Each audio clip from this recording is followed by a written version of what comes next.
The fall of the Median Empire was not merely a change of throne, it was a shock felt across the world, because a state that had seemed powerful for centuries had collapsed unexpectedly, and in its place, a new name was rising, Cyrus the Great. News spread quickly, merchants spoke about him, soldiers spoke about him, even kings listened carefully when his name was mentioned.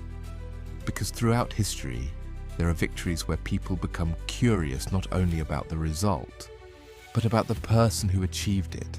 And everyone was asking the same question: who is this Persian king? In the west, in the lands we now call Anatolia, another king ruled, Cyrus, and his name had become synonymous with wealth, because the kingdom of Lydia possessed immense riches, gold mines, trade routes, wealthy cities. Everything was under his control. Even today, stories are still told comparing people to the wealth of Cyrus. But throughout history, wealth can make a person feel powerful, and sometimes that feeling is dangerous.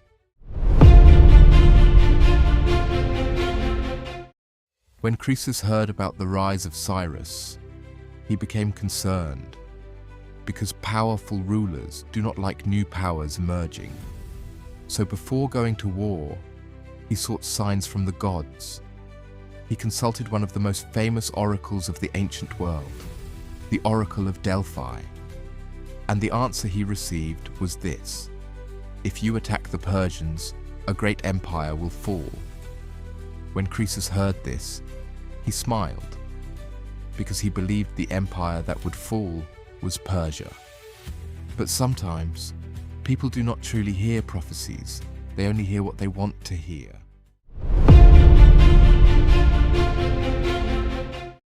And finally, war began. Cyrus gathered his army. The Lydians were powerful, experienced, and especially famous for their cavalry.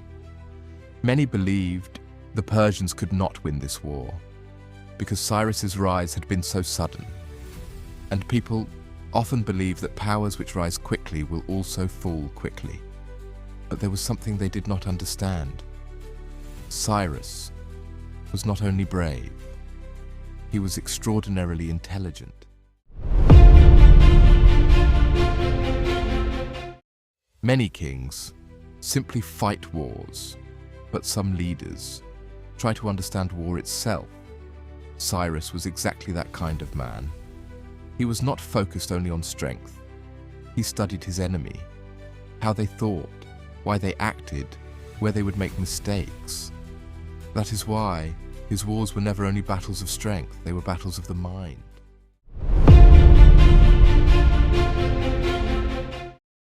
The two armies met near Cappadocia. The battle lasted for hours, and by the end of the day, there was no clear victor. Cyrus saw this as an advantage. Because winter was approaching, he decided to withdraw his army. His plan was simple. He would return in spring with a much larger force. But this was where he made his greatest mistake, because he still did not understand how different Cyrus truly was. Most kings waited when winter arrived, but Cyrus did not wait. Because sometimes in war, the strongest move is doing the unexpected. The Persian army kept advancing without stopping. Rain, mud, cold, none of it stopped them. And before the Lydian army could fully regroup, Cyrus was already at their gates. The final battle took place near Sardis. The magnificent capital of Lydia was now in danger. Cyrus trusted his army, especially his cavalry. But Cyrus once again thought differently. He placed camels at the front lines, because the Lydian horses feared the smell of camels. And when the battle began, that was exactly what happened. The horses panicked, the formations broke apart, and suddenly the balance of the battle changed.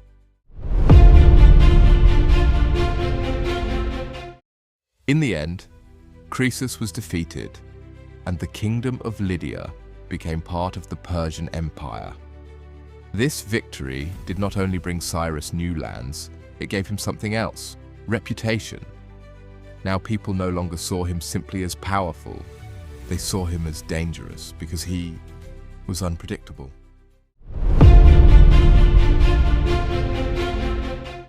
After this victory, many kings began to fear him, because now everyone realized something.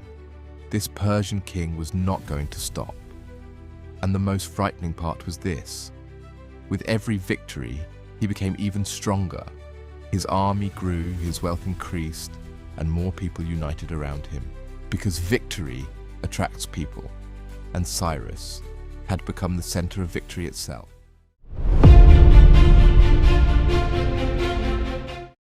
Yet in the east, one of the most magnificent cities in the world still stood, with its massive walls, its immense wealth, and an army believed to be invincible, Babylon. And soon, Cyrus's eyes would turn toward that city, because some people stop after winning one victory, but others cannot stop until they change the world.